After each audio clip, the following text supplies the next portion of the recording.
Red Hat mission statement is to be a catalyst in communities of customers and partners and developers creating better software the open source way.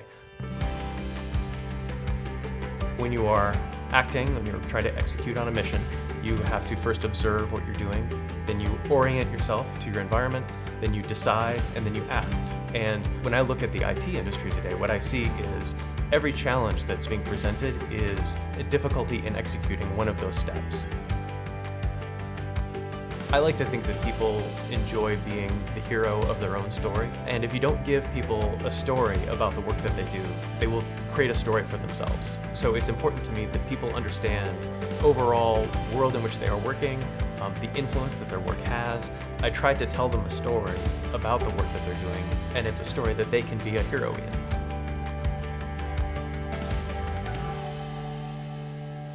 This is CIONET TV. My name is Hendrik Deckers. I'm here today with Gunnar Hellekson, who is the Vice President and General Manager Linux at Red Hat. A very warm welcome, Gunnar. Thank you. It's great to be here. Gunnar, you studied theater and computer science at the Drew University in New Jersey.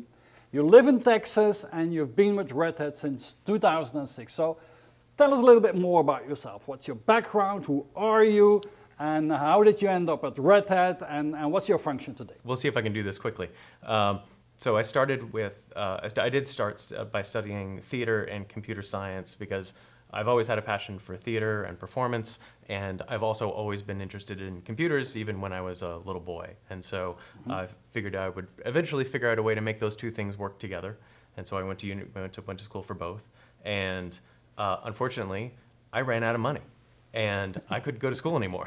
And so I had to go join the industry, and the best way to join the industry was, at the time, we were in the middle of the dot-com boom, the internet craze, and so in the late 90s, and so ran through several startups, and eventually in 2006, a friend of mine who was working for Red Hat at the time said, "I think you'd be interested in working for Red Hat. You should come and check it out." And so I entered what amounted to my first sales job, and that was with the public sector, the U.S. government group in Red Hat. And so I moved to Washington, D.C. I didn't know anything about anything. I just knew that I enjoyed Linux and I enjoyed computers. And after about 10 years of doing that, I ended my career in public sector as what amounts to the CTO of the North American public sector group, so covering federal, state, local customers. And then one day I got a phone call from one of the executives on the research and development side of the house, what we call products and technologies. And they said, what I think they meant is that they were tired of me complaining about the roadmap. And they said, "If you think you're so smart, why don't you come over here and do it yourself?" I think is what they meant to say. So that's how I got the job for running product management for Red Hat Enterprise Linux. And just a few years later, I'm now enjoying this role as a general manager. It's been a really exciting ride. Let's talk a little bit more about Red Hat, and let's try, Red Hat has become a very important part of IBM nowadays. So how would you describe Red Hat in a couple of sentences, and what is it that Red Hat does really, really well? Yeah, so I think if you were to ask the CEO, he's fond of saying that Red Hat is an enterprise software company with an open source development model, right? Yeah. Which is, I think that's accurate, but what I like more is our mission statement, which is to be a catalyst in communities of customers and partners and developers creating better software the open source way. And so since its inception, and certainly when I joined in 2006, Red Hat has had open source and open source innovation kind of core to its culture, and we really do consider ourselves catalysts of all the customers that we work with, all the partners that we work with, bringing them together and creating software that companies can use for mission critical work. Yeah, and you're responsible for let's say the product management of the Linux product set, right? Yeah, that's right. So there's an entire portfolio of Linux offerings for servers, for workstations, and so I'm responsible for the product management, marketing, operations for that whole practice. Yeah. Okay.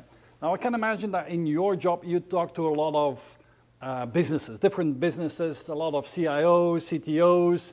So maybe we can start our conversation from there. So if you look at the industry today, what are the main business challenges that companies are faced with according And well, in your view? Yeah, yeah. I think obviously security is a big challenge.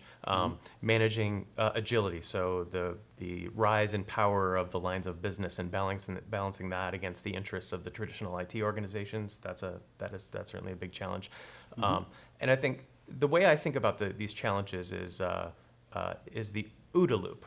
I don't know if you're familiar with this. This was a framework that was developed by a gentleman in the Air Force, a colonel in the Air Force named John Boyd, and he was trying to describe how to design an airplane. I think it applies also to business problems. And so what he says is, when you are acting, when you're trying to execute on a mission, you have to first observe what you're doing, then you orient yourself to your environment, then you decide, and then you act. And when I look at the IT industry today, what I see is every challenge that's being presented is a difficulty in executing one of those steps. Either a difficulty in collecting data and observing what their customers need, what the market needs. It's in orienting yourself, figuring out what all this data means in context of the market. Difficulty in making decisions, and so needing more decision-making tools available, and then finally acting and being able to execute on the things that you need. And what Colonel Boyd teaches us in this OODA loop is the quicker that you go through that loop, the more effective you are. And so it's not just a matter of observing, orienting, deciding, and acting once. It's going through that as many times as possible, and to the extent that you can do that quicker than your competition, you're going to be successful. And so that's the framework I use when I think about the challenges that businesses are facing today. So agility, making sure that companies can react very quickly to changing market circumstances, customer demands, and so on is really key. And how do you see that people or companies are translating that into their IT strategy? So how do companies need to define their strategies to provide that agility to the organization? Yeah, well, I think as you know, the IT industry is, what is available on the market now is so much more complex, and the choices are changing every day. And so as we're trying to work our way through these OODA loops, it becomes really important to decide where to standardize and where to innovate. And for me, speaking as the Linux person, right, I'm responsible for the operation of a platform. I think about things in terms of where you decide to make a platform choice, and where you decide to standardize your organization tells you what is going to be commoditized, what is going to be where you're going to be driving efficiency, and whatever that is going to be underneath your platform choices. And then what's on top of your platform is where you're going to create differentiating value, or where you're going to innovate. And so making that decision of where you're going to innovate and provide differentiating value versus what you're going to drive costs out of, what you're going to standardize, what you're going to commoditize, making those choices is kind of central to that is the big question that most IT organizations have to answer. And often, there's more than one answer. You have to choose several different platforms depending on the context and your history. Yeah. Right? So there's this tension between standardization and innovation. And in our conversation of today, I would like us to focus a little bit on the future of ERP and how the future of ERP is open. And so ERP is all about standardizing, optimizing, efficiency, and so on and so on. But ERP is also evolving. I mean, all the different ERPs, SAP, they're coming out with new versions and so on and so on. So how do you see the new demands for ERP in companies today? Yeah, I think, well, as you mentioned earlier, there's a tension between the standardization, which is really what ERPs are about, right? It's being able to standardize and make sure that everything is kind of acting in a uniform way. I think that it may be in tension with innovation, but I actually think that they're complementary, because you cannot innovate unless you have a stable platform on which you're operating, right? And ERPs being the central nervous system of a company, right? The ERP being the place where all the data resides, it is important to have a safe, reliable, stable ERP system, because that is the rich earth that you are going to be able to innovate with, right? And so it becomes important, though, to make sure that you have an operations team, make sure that you have an architecture in which the ERP and the innovation are happening using the same tools, using some of the same practices, that there's that people can move their skills and talents and applications back and forth from the kind of world of innovation and the third party applications and back onto the ERP.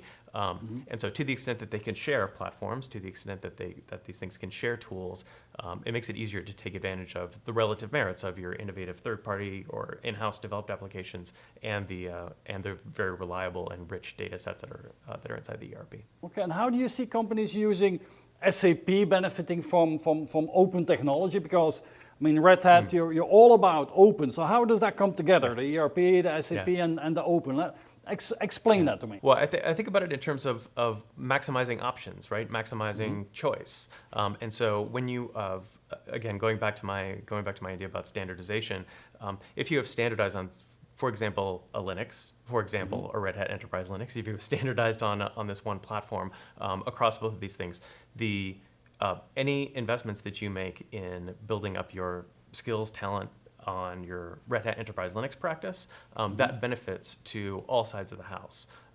And so as traditional ERP deployments are now moving into the world of HANA and moving into public cloud deployments and things like this, it makes sense that they would take advantage of more open tools that allow for more connections, richer ecosystems than what they may have enjoyed in the past. All these SAP companies, let's call them, all the companies that use SAP as their standard ERP, they are moving to the cloud. They're moving to HANA.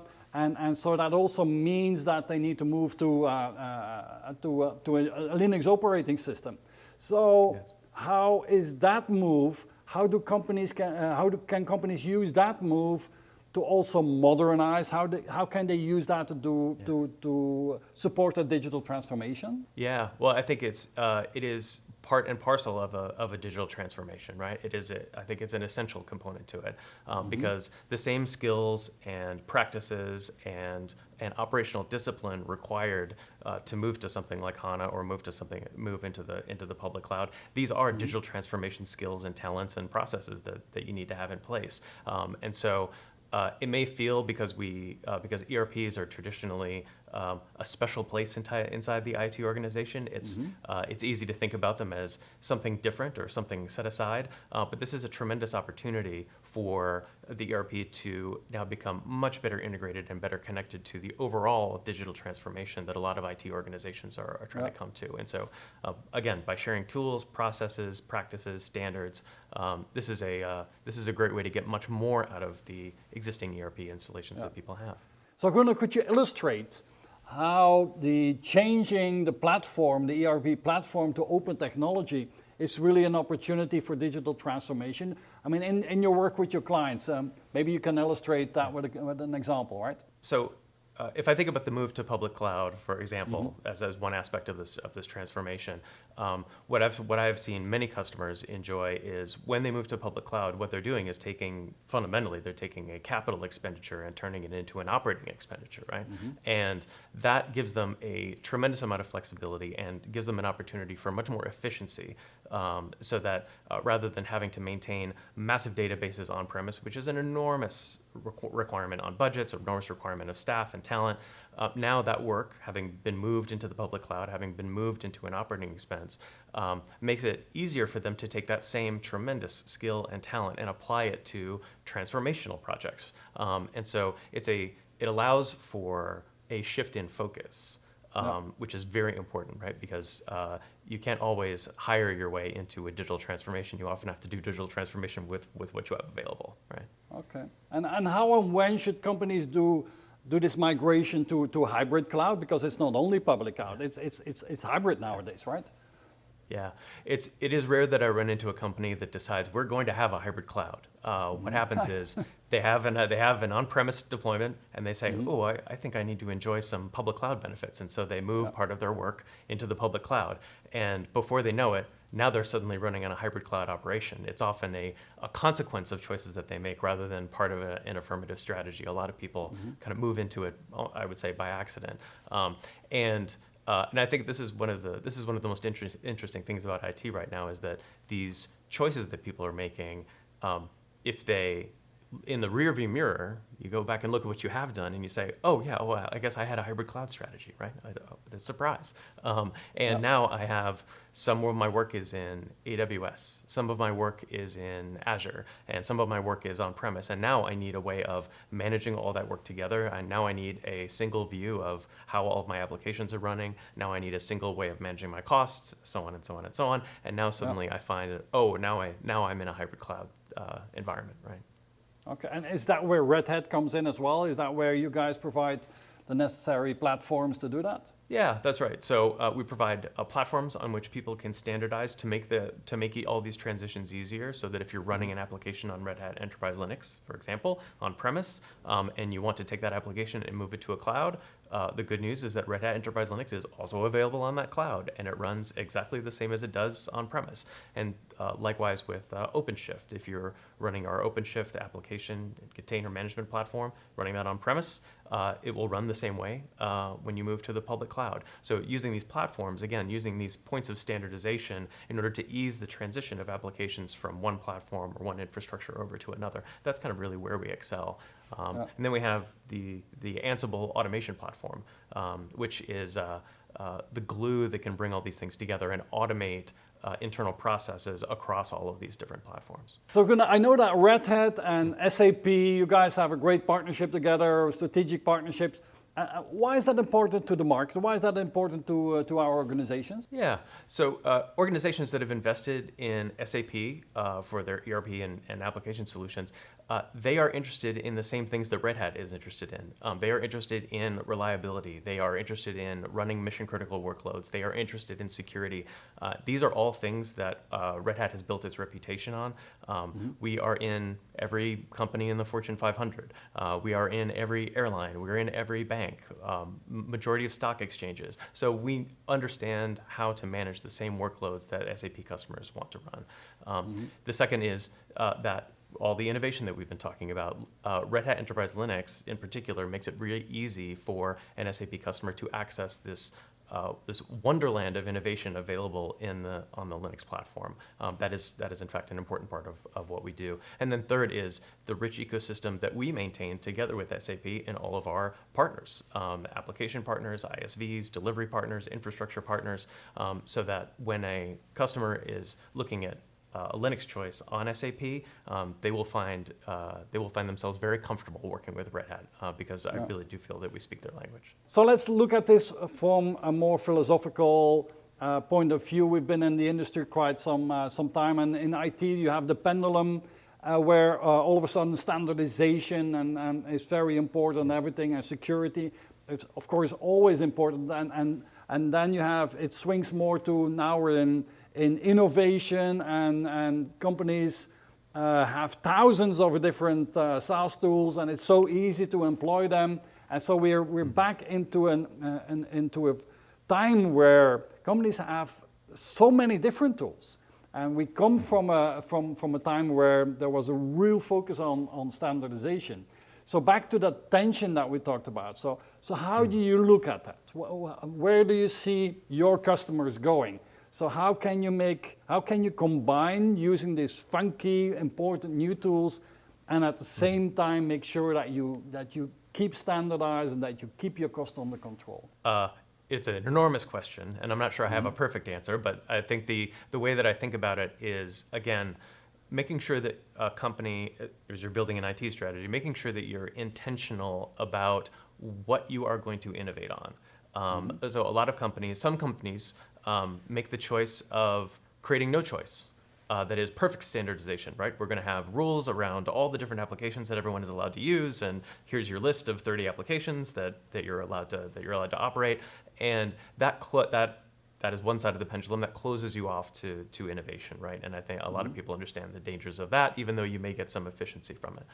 On the other end, you have companies who say, oh, there are no rules. Everybody can use whatever tool they like. And those companies very quickly find themselves buried in complexity and integration problems and so on and so forth. And so Overall, I think the right approach is to be intentional about what is really going to give your company or your mission an unfair advantage.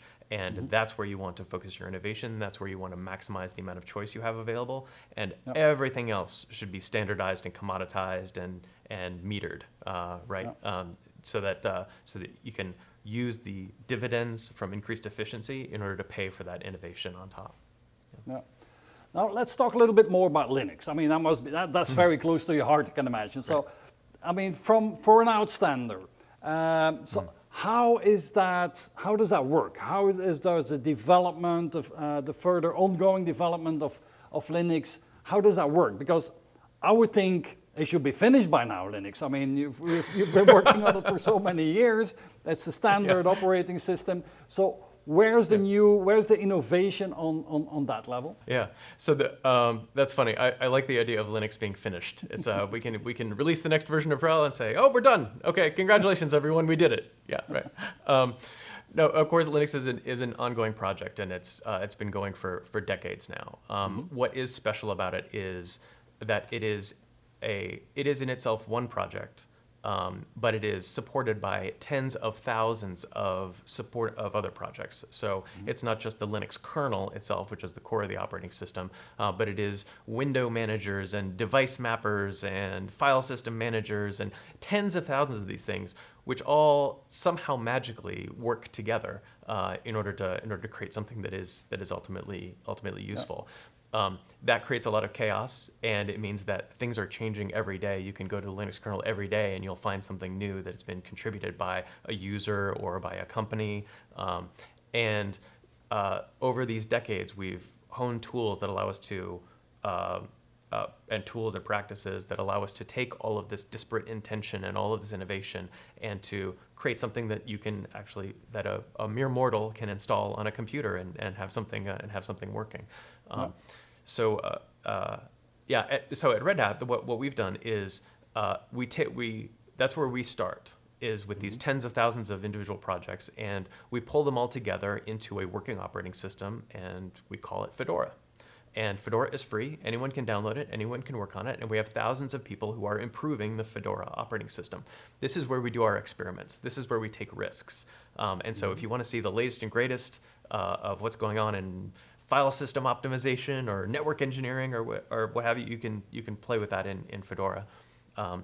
Then we take that innovation in Fedora and we put it into another operating system, which we call CentOS Stream. This is the next version of Red Hat Enterprise Linux. And so you can go every day to CentOS Stream and see RHEL being developed. So we're about to release Red Hat Enterprise Linux 9. You can watch Red Hat Enterprise Linux 10 being built now in the CentOS Stream project. So the vast majority of our development is done in public. Everybody can see what we're doing. We don't have any secrets. And this is where the CentOS Stream is something that is much more stable than what you would get from Fedora or from the from the larger open source community. And using that stable base, this is where we work together with our customers and our partners to make sure that the next version of RHEL is going to do all of the things that they need to do. So it's an iterative process, and each step of the process takes risk out, improves security, makes things work better together until ultimately you have a robust operating system that is safe, secure, and can be used on mission-critical workloads. Yeah. So your team and your role, could you describe that? What is your role in Red Hat?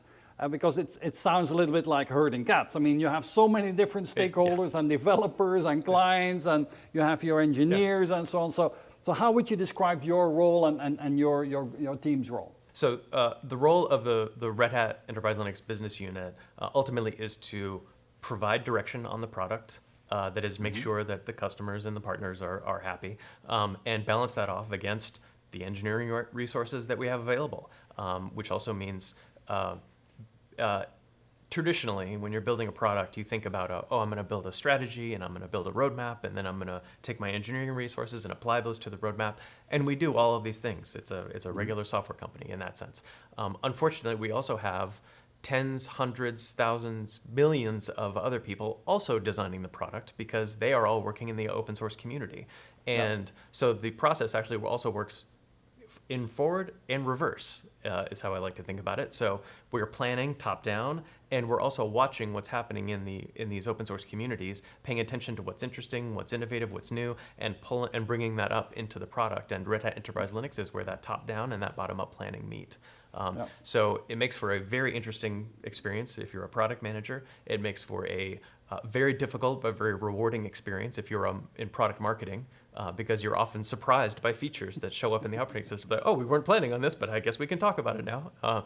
So it makes for a very dynamic and very exciting organization to work for. So you talk about 10,000 different products or 10,000 different developers around the globe working on Linux. But I can imagine that the engineering team at Red Hat and the product management that you do, I mean, you set direction and the engineers of Red Hat. So how important is the contribution of Red Hat teams to Linux today? So this is how we drive our own roadmap. It would be one thing for us in the business unit to be setting a product roadmap, and unfortunately, most of the folks that work on the software that we ship do not work for Red Hat. And so they don't particularly care what our plans are.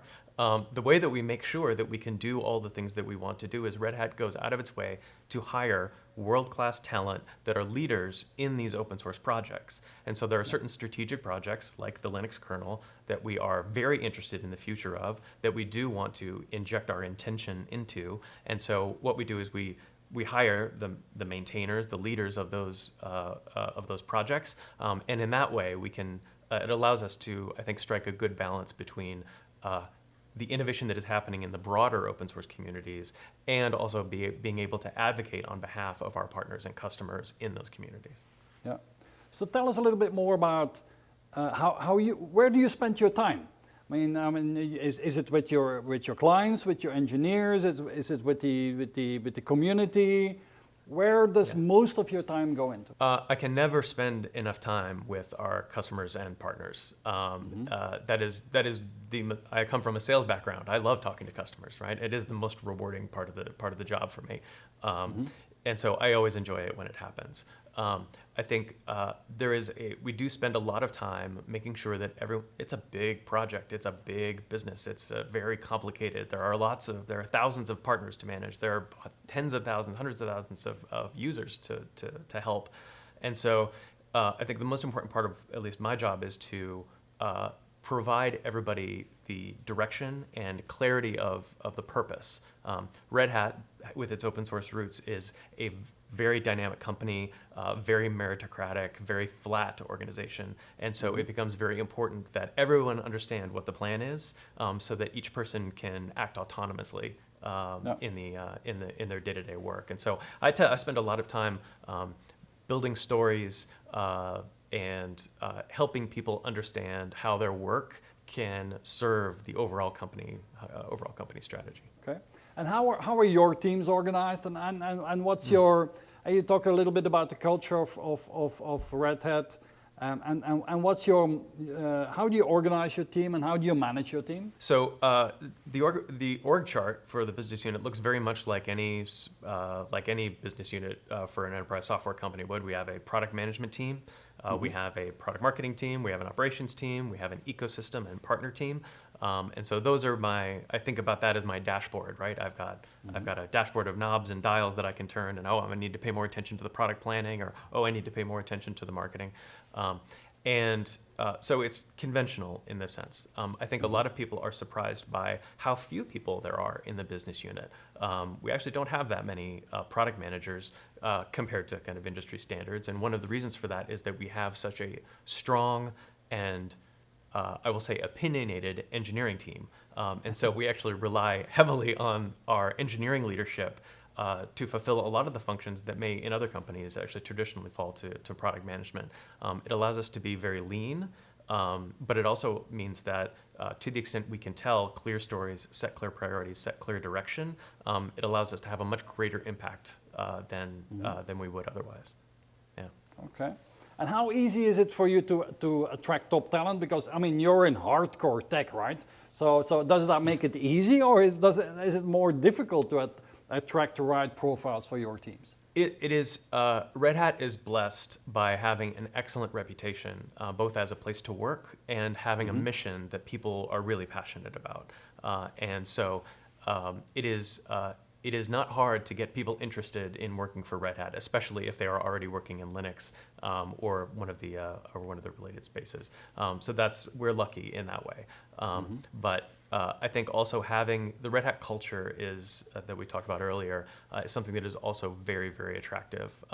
We have a culture, again, you can call it a meritocracy. It is extremely transparent. It rewards people who take the initiative and are self-starters, and it can make for what appears to be a very chaotic work environment from the outside, maybe, but internally, that chaos internally is a very elaborate system for decision making and building consensus. And so, what I like to say is that it feels that. It takes a lot of energy to get Red Hat to make a decision, but once we make decisions, it is extremely durable, and the entire country and the entire company is aligned around it. So it does make for a very fun and vibrant place to work because we are always arguing about something. Could you maybe give an example how a meritocracy really works in practice? Because I mean, our CIONET companies and organizations that we work with, I mean, there are banks and public government, public organizations, which are maybe not organized and don't have always the same culture. So, can you illustrate that a little bit? What does that mean in practice? Yeah, and so so I'll tell you a story. And this is public. This was written about in Jim Whitehurst, our former CEO, put this in his book, so I know I can tell the story. And the story is back in 2006. Our rival Oracle had announced that they were going to create the Oracle Unbreakable Linux. They were going to compete with us using our own software, right? We're an open source company. They took our software. They're going to go compete with us using our own tools. And this was happening at an Oracle convention, at the big Oracle user conference in San Francisco.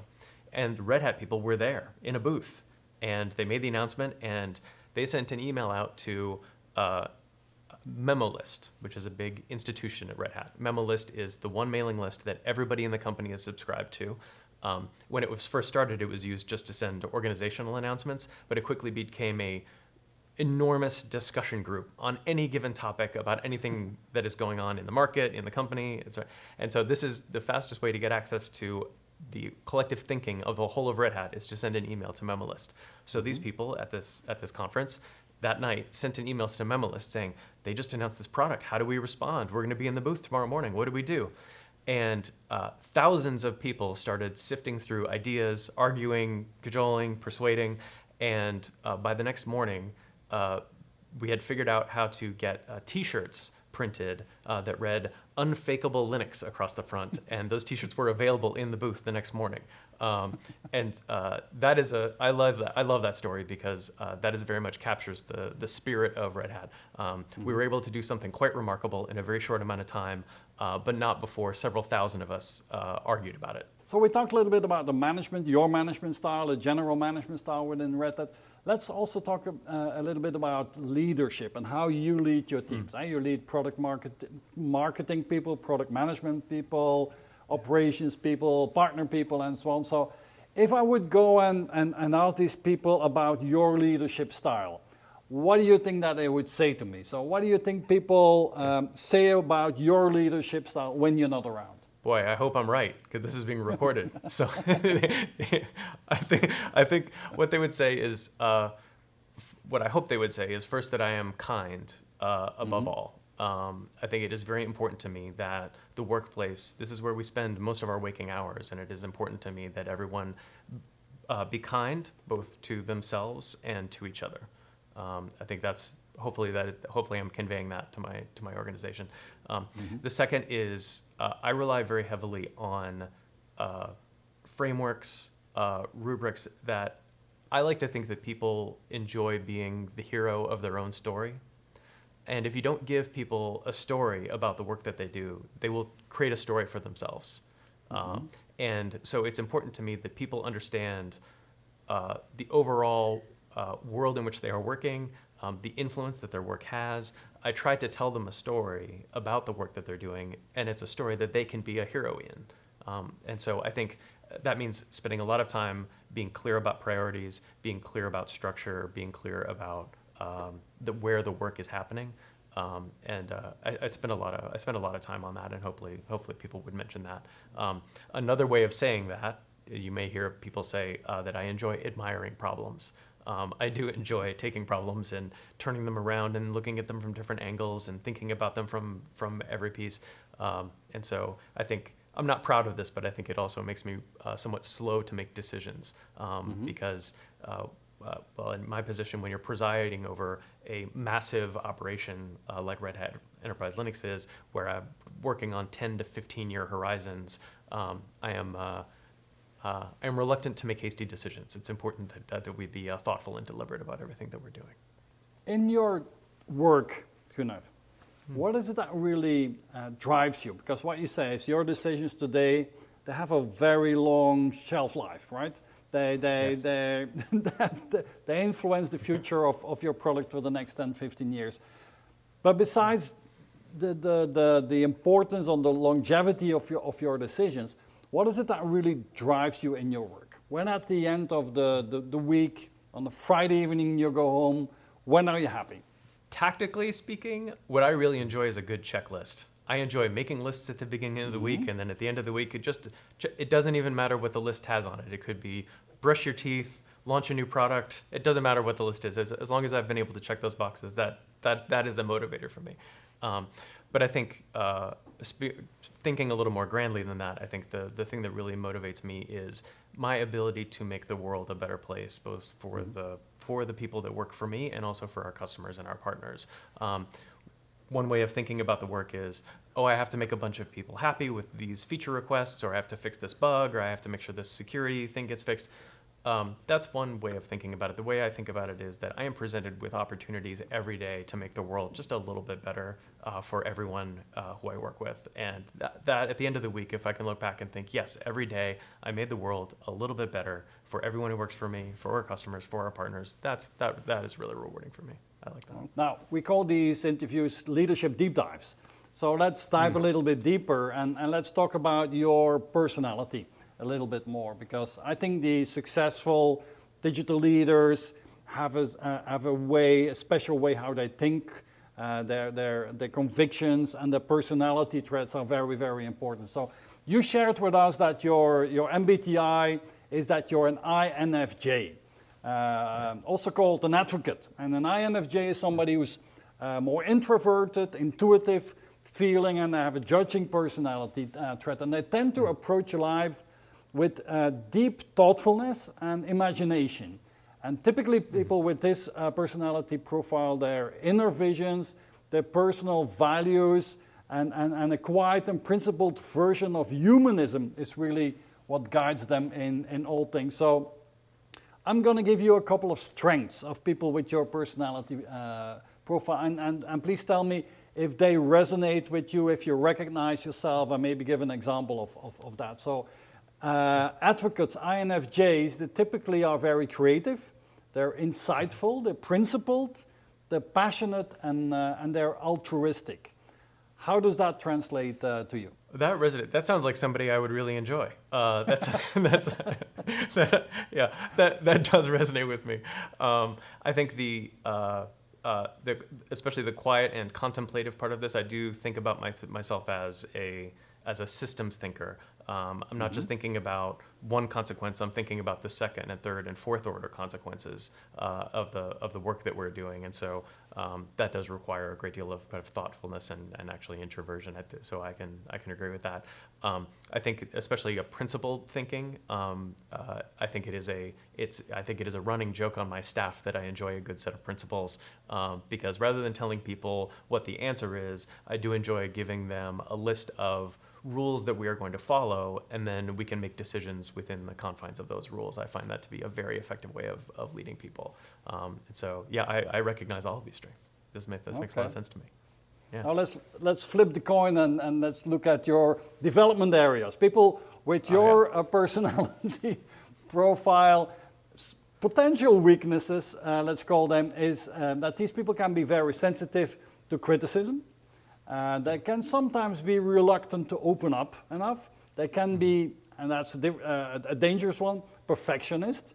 And they tend to avoid the ordinary, and sometimes they're prone to burnout. So what are your challenges and how have you overcome them to be the leader that you are today? Yeah, I recognize all of these weaknesses because these are all things that I've worked on and continue to work on. I think the burnout and self-criticism, I think those resonate strongly with me. I think especially when I was younger, it was very easy for me to burn out and have honestly unrealistic expectations of myself.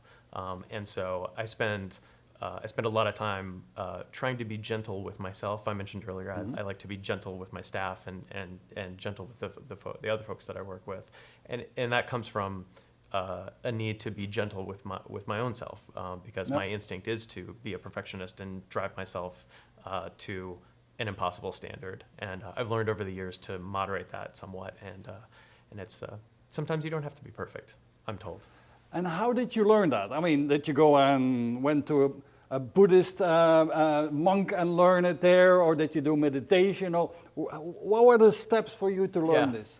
So I came to meditation regrettably late in my life, but that has helped because meditation does help you put space between a feeling that you have and the need to act, right? You can kind of sit in that middle space, and I do find that helpful now.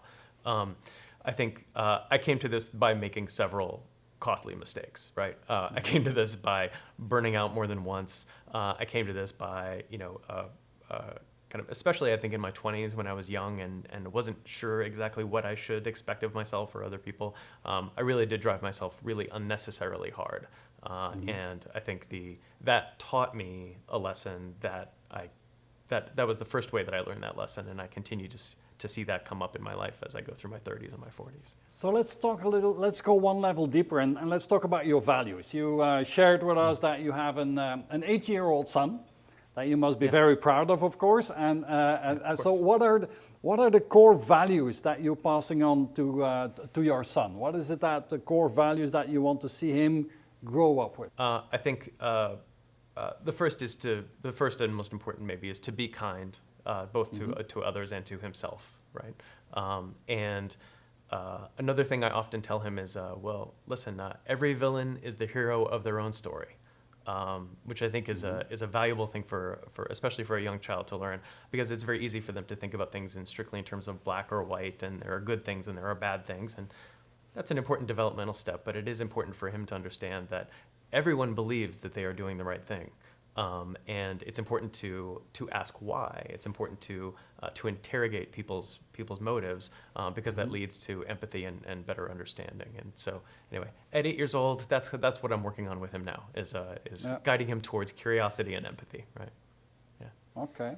And in your personal life or in your professional life, Gunnar, do you have a mantra, a personal mantra, a saying that helps you if you have to make a tough decision? Several. So I think one of them that I say to myself almost every day is, and in fact this is I have a list of aphorisms that I tyrannize my staff with, and this is one of them is to first be clear, to be kind, and to make space for other folks, and that's in order of importance. Because you cannot be kind with someone unless you can first be clear with them. And that's clear about your intentions, clear about what your purpose is. Then to be kind, in other words, to treat them as human beings. They are struggling in the same way that all of us are. And then finally to make space and give people room to make their mistakes or have their feelings. So to be clear, to be kind, and to make space. I think that's one of my mantras. The other one, this is connected to my checklist impulse, is just do the next right thing. Everything, especially in my business life, everything feels like a big problem. It's all long-term, 15-year problems. It's numbers with lots of commas and decimal points in them, and it can be overwhelming. And what I have to remind myself is, all I have to do is the next right thing, and that is all I can do. And so having an incrementalism, I think, is another one of my values. Okay. If you look back in your personal development, in your professional development, were there important figures? Were there important mentors in your life or important people that you look up to and that you learn from? Oh, yes. So Jim Totten, who had my job several years ago, I worked with, he has been a long-time industry veteran. I admire him a great deal. And he taught me the importance of clarity. Clarity in thinking and clarity in communication. He was always extremely good about having a tough conversation with a customer. Where another executive or where someone else like me would try to soften a difficult message, he would start the meeting and say, all right, first I want to start this meeting. I'm going to tell you no. And I would like to spend this meeting explaining why I've now told you no. And it was kind of a shocking approach at first, but I came to really appreciate the fact that he was clear with the customer, both about his decision and how he arrived at it. And I think the customers appreciated that clarity too. I think I was thinking about this earlier and who my best mentor was, and honestly, probably the best mentor was my old self, who was very stupid and made some very dumb decisions in his life, and those mistakes definitely taught me a great deal. Now we're coming to an interesting point, of course. So your mistakes, your failures, and what we learn from them. So looking back, we all make our mistakes, and that's how we grow, and that's how we learn. But could you tell us what was your most brilliant failure that you ever done, and what did you learn from it? Well, I think the way that my brain works is all of my ideas are brilliant, and most of them are mistakes. And if they end up being successes, it is very much an accident. It's an accident of timing. It's an accident of what resources were available at the time. I think that I tend to think of everything as a potential mistake, and then I'm pleasantly surprised when they become successes. And so I think so broadly speaking, that would be my answer. I think specifically probably my largest mistake was, maybe it was a mistake, maybe it's how I got where I am now, but is I think I mentioned earlier that I dropped out of school when I ran out of money. And I do have fantasies about what my life could have been like if I had went out and got an advanced degree, when I got a PhD and so on. So I have some regrets about that. Steve Jobs didn't finish his studies, and many other top leaders, right? So. Yeah. Well, I don't want to put myself in that company necessarily, but I think it's. Especially when I'm mentoring young leaders. I mean, one of the things I try to focus on or try to communicate to them is that a lot of them come into a career thinking that they can create a plan for something and have it all work out, right? Oh, if I just get this degree and then I get this kind of a job and then I'm going to have this kind of a career. And what has served me really well is not spending too much time on those kinds of plans at all, and instead. At each point in my life, making a decision that optimized for options. So if I choose this path, I have 3 or 4 different things I could do after that. Or if I choose this path, I've really only got one choice. If I always when I choose the path that creates the most options in the future, I tend to be really well served. And it makes me more available for lucky accidents. And so if you look at my career, it's actually just a series of lucky accidents. Let's talk a little bit more about your personal life, if you don't mind. So, and what I would like to know is, what are the best things that ever happened to you in your life? And of course, there will be your family and your son. But besides the family, the wife, the son, and so on, what is really the best thing that has ever happened to you? I would say that yes, of course, the answer is the best thing that ever happened to me. I think it is corny. The best thing that has ever happened to me is every moment I get to spend with my son and watching him grow is incredibly rewarding.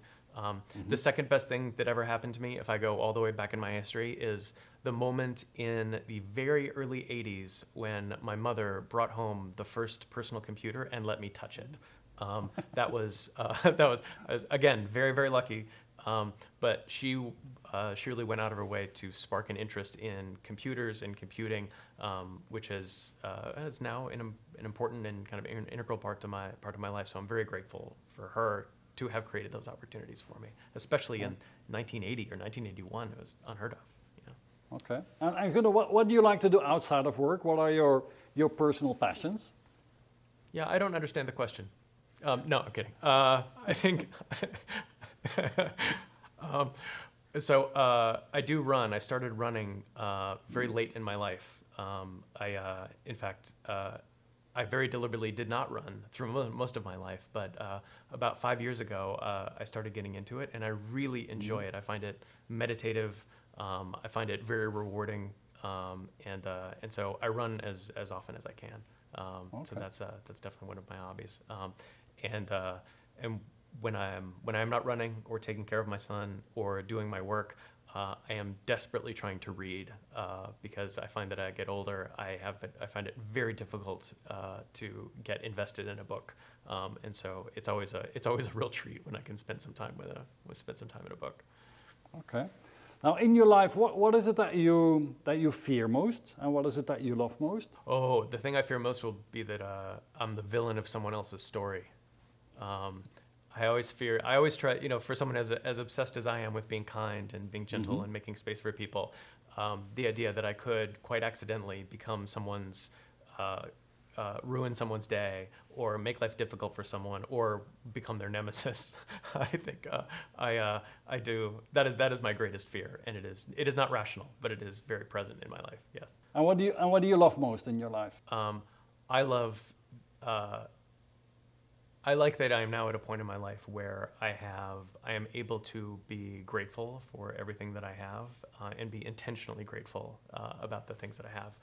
I spent a lot of time in my life not thinking very much about all the resources that I had available to me, all the options that I had available to me.